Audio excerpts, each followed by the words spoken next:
सामान्य सभामुख महोदय, माननीय अर्थमन्त्रीले विगतका वर्षहरूमा जस्तै गरिनेछले भरिएको तात्विक रूपमा विगतका वर्षहरूको भन्दा फरक नरहेको विनियोजन विधेयक 2080 का प्राथमिकता तथा सिद्धान्तहरू प्रस्तुत गर्नुभएको छ। विगत केही वर्षका यिनै दस्तावेज लिएर केही वाक्य र शब्दहरूको हेरफेर गरी प्रस्तुत गरिने नियमित कर्मकाण्डी दस्तावेजकै रूपमा यो आएको हामीले ठानेका छौँ। अहिले अर्थतन्त्र असाधारण अवस्थामा छ। नाकाबन्दी भएको 72-73, कोभिडको सुरुवात भएको 77 र सशस्त्र द्वन्द्वको उत्कर्ष दरबार हत्याकाण्ड लगायतले असर गरेको 58-59 लाई छोड्ने हो भने यस वर्षको आर्थिक वृद्धि दर विगत 3 दशकै सबैभन्दा कम हुने देखिएको छ। त्यसमाथि सरकारको प्रक्षेपण गर्ने क्षमता यति कमजोर देखियो कि 8% आर्थिक वृद्धि दर हुन्छ भनिएकोमा 2% पनि नहुने देखियो। देशको अर्थतन्त्र कता गइरहेको छ यसको आकलन गर्ने, प्रक्षेपण गर्ने हाम्रो क्षमता समेत कमजोर देखिएको छ। यस आर्थिक वर्षको 8 महिनामा गत वर्षभन्दा कम राजस्व सङ्कलन भएको छ। विगत 5 दशकमै राजस्व सङ्कलन पहिलो पटक गत वर्षको भन्दा कम हुने जोखिम देखिएको छ। आर्थिक वर्ष सकिन 2 महिना बाँकी हुँदा सरकारले राखेको लक्ष्यको 51% मात्र राजस्व सङ्कलन भएको देखिन्छ। यस्तो असाधारण अवस्थामा पुगेको अर्थतन्त्रलाई ट्र्याकमा ल्याउन र आम सर्वसाधारणलाई राहत दिन सधैँको जस्तो कर्मकाण्डी योजनाले के होला? सधैँ एउटै कुरा गर्ने, नतिजा चाहिँ अलग अपेक्षा गर्ने हाम्रो बानी हो कि जनतालाई झुक्क्याउने खेल? आशाका पुलिन्दा पस्किने हो कि व्यावहारिक र समाधानमुखी नीति अङ्गीकार गर्ने? असफल नीति र प्रक्रियालाई निरन्तरता दिने कि नयाँ र सृजनात्मक प्रक्रिया अवलम्बन गर्ने?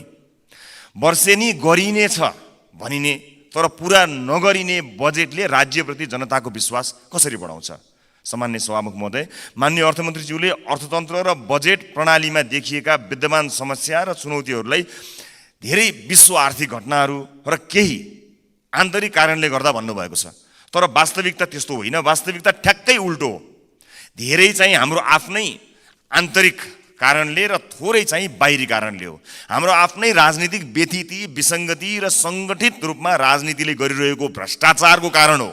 योजनाहरू समयमा पुरा नहुनु र पुरा भएका योजनाहरूले पनि आशातीत प्रतिफल नदिनु, वित्तीय क्षेत्रको स्रोत अनुत्पादक क्षेत्रमा बढ्नु, गैरकानुनी व्यापार, तस्करी, कर छली बढ्नु सरकारी संयन्त्रको असक्षमता र बेइमानीको कारण हो। बाह्य कारण देखाएर हामी उम्कन मिल्दैन।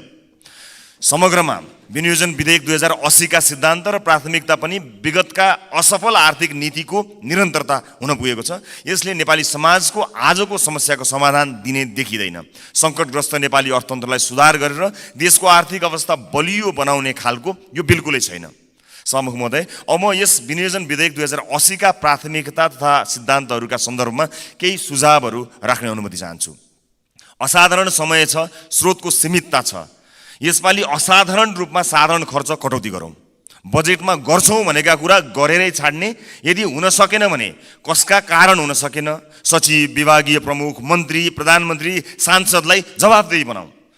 क्रियाकलाप होइन, नतिजाको आधारमा कार्य सम्पादन मूल्याङ्कन गरौँ। सार्वजनिक सेवा प्रवाहमा सूचना प्रविधिको व्यापक प्रयोग गरौँ। सामान्य दर्ता, स्वीकृति, भुक्तानी आदि पूर्ण रूपमा स्वचालित र प्रविधिको माध्यमबाट गर्न सकेका सबै प्रवाह चुस्त दुरुस्त हुन्छ र भ्रष्टाचार पनि कम हुन्छ। ई गभर्नेन्सलाई राष्ट्रिय प्राथमिकताको योजना बनाई यसलाई अगाडि बढाउँ। विदेशी लगानी भित्र्याउन हामी छिमेकी मुलुकसँग प्रतिस्पर्धा गर्नुपर्ने अवस्था छ।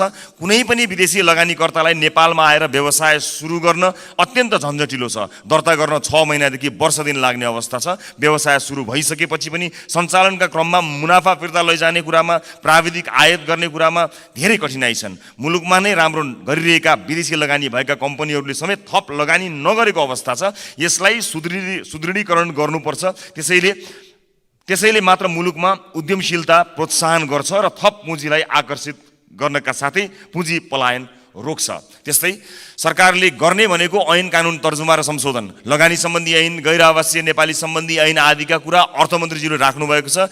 यी 3 महिनाभित्र सरकारले संसदमा पेश गरोस्। आगामी आर्थिक वर्षको पहिलो त्रैमासमा यी जरुरी ऐन कानुन निर्माण हो। माननीय सदस्य, फरक तरिकाले समय सके सभामुख महोदय 1 मिनेट पनि लगाउँदिन। फरक तरिकाले काम गर्न सकिएन भने फरक नतिजा आउँदैन।